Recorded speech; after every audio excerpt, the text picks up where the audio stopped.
Hello, Daniel. You are up first. Hey Bart, thanks for having me. How's it going, Daniel? And where are you playing out of, Daniel?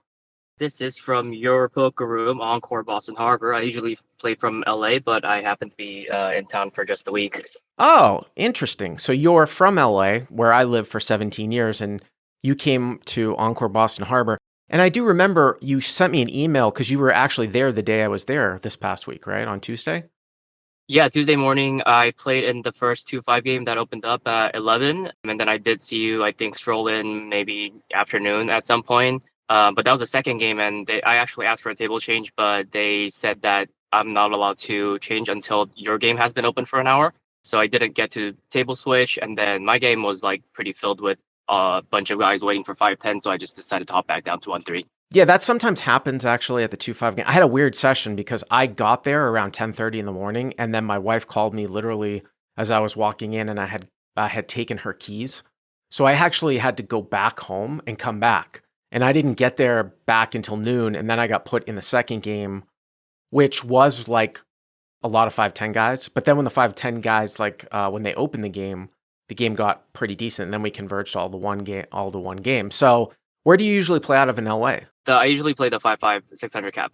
It's 600 at Gardens, 500 at Commerce, and then of course you've got the 1K at the Bike and Hustler. There's a 500 Hollywood Park. Like I always tell people, you just got to watch the flat drop in those games, man. It just eats you absolutely alive. Not saying that it's cheap at Encore, but even a rake up to $10 is actually cheaper.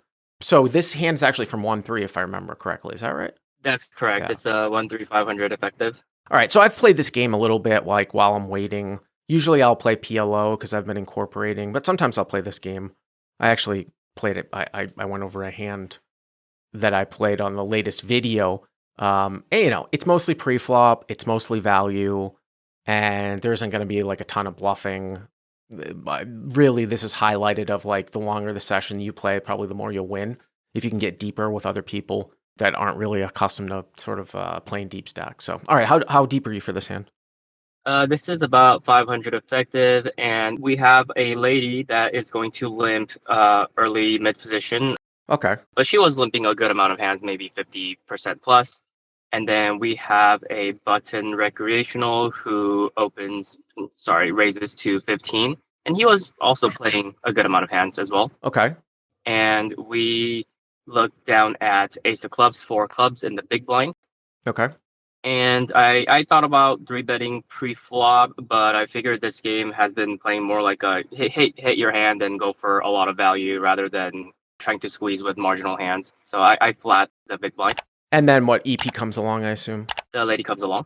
I mean, so, it's Hold'em, so you are incentivized, obviously, to get these hands heads up. The one thing I'll note here, I don't know what the standard open size was in this game without limpers, but from what I've seen, this is just subtle, but it's a detail you want to remember. Usually people just straight open to 15. So the fact that this guy just opens to 15 over a limp is, unless people are opening a little bit smaller, that's straight out of small stakes exploits. Sometimes that can be weak.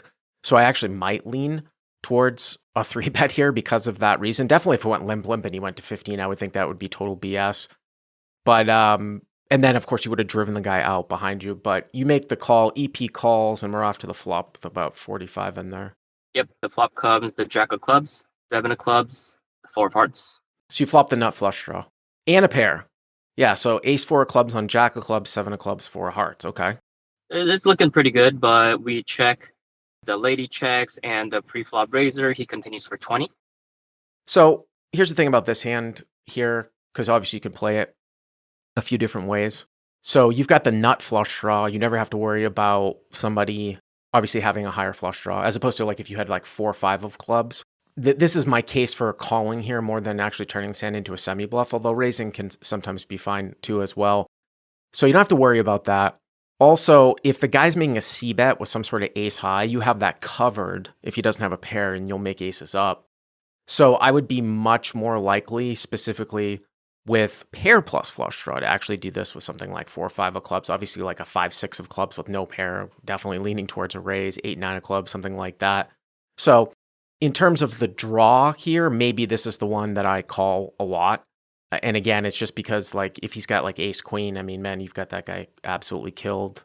Club comes, you're good. Ace comes, you've got aces up. Who knows? Maybe like the lady will peel behind with some sort of straight draw, and then the club will come and she'll call along. So I think that I would probably call here, but I don't hate raising. You just have to watch the stack depths.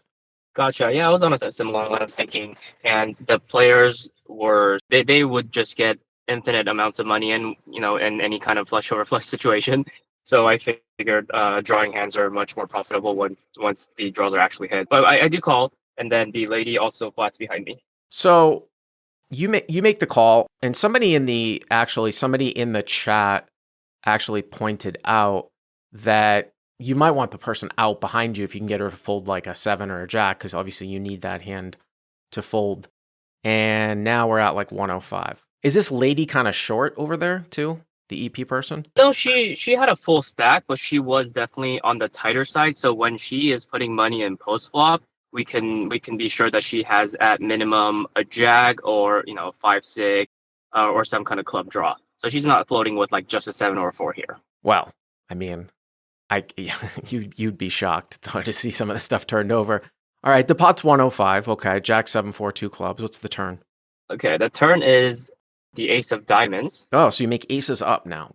We're very happy about it. Okay, but I thought about leading this turn. What do you think? You could. I mean, I do a lot more just kind of donking, like in the true sense of the word, at small stakes. Not really worried about being like unbalanced at all. Like if a club were to come, I would donk a lot because it gets checked through a lot and these guys are just going to continue to call. This one's a little bit interesting because he might hit an ace or represent it with a double barrel. Like if he's got ace, king, ace, queen, it is a disconnected high card that should be bet. And then if he was like starting a C bet with something like king, queen, he should kind of barrel here as well. So I don't know how often this gets checked through if he actually has an ace. So what I mean is that like if you check it and he's got, as I say, like pocket queens and it gets checked through, fine, you bet the river.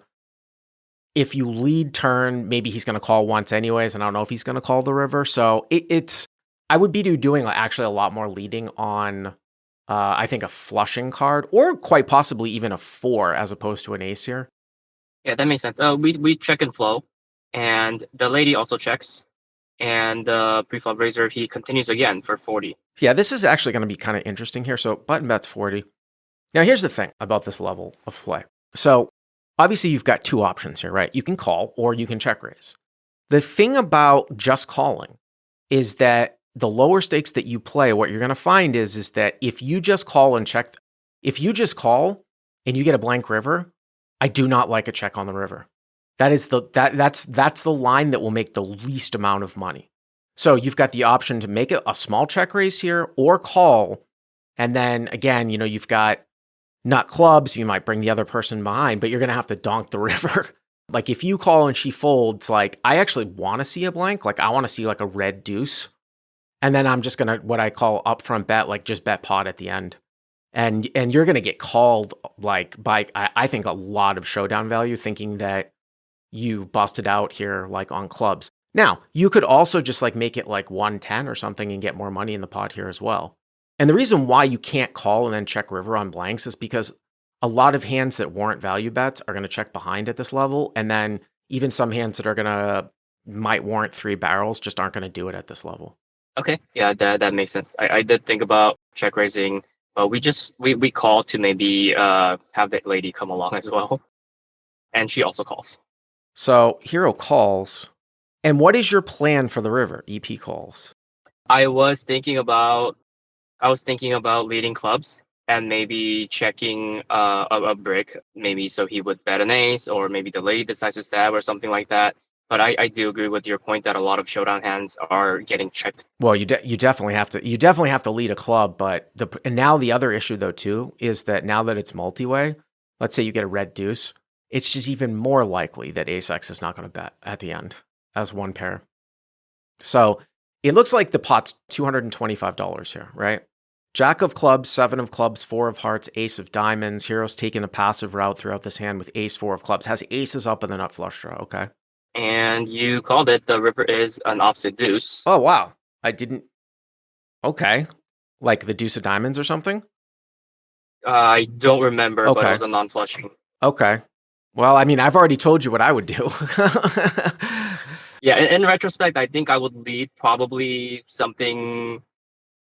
I'm not sure what the sizing would be if I did lead river, because it would look very strong for me to pot it into two people, right? Yeah, I mean, you could. I guess this might warrant a smaller bet, like 150 or something like that. I'm trying to see if a deuce actually brings in anything here.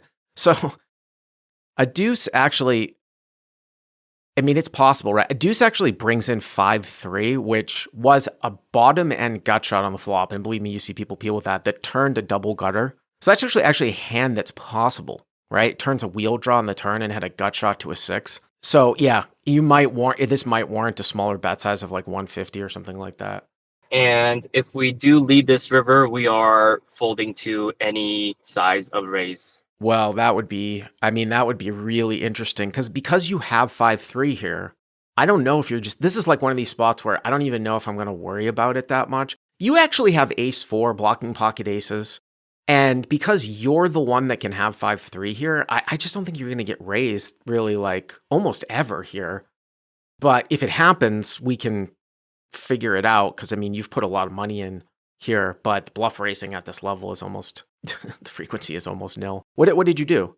Got it. Yeah, in retrospect, I think I would lead. We check again in flow we check, the lady also checks. Okay. And the pre-flop raiser, without thinking, he actually bets again. They're triple barrels for 110. So just half pot. This is interesting. So button bets 110. So again, as I've been saying here, the whole idea that players at this level just aren't going to take like 3 streets with one pair here. So really all that often, like he would have had to have started a C bet with ace high, continued to bet it multi-way when he hit the turn, and to continue to bet it multi-way when you hit the river.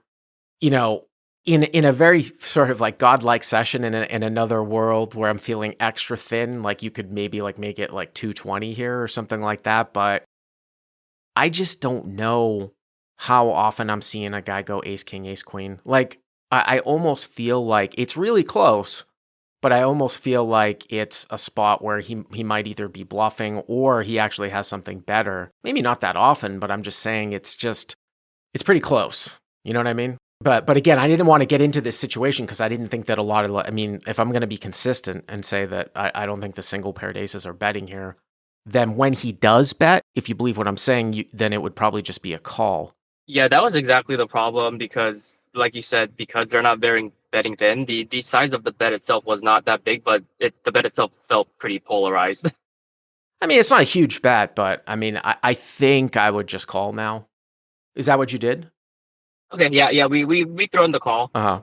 and the lady folds. But she was a little bit disgusted. She was like, "I can't call now that you put money in." So I'm not sure what she had. She probably had a jack, right, or something, I would Maybe, assume. yeah. Yeah. She had some pitching, and then we table or we call. So the guy kind of waits for me to turn over my hand, and then the dealer is kind of like, no, he called you, so you need to turn over your hand. Uh-huh. And he he turns over A7 offsuit for 2 pair. A7 off. A7 off for 2 pair. Yeah.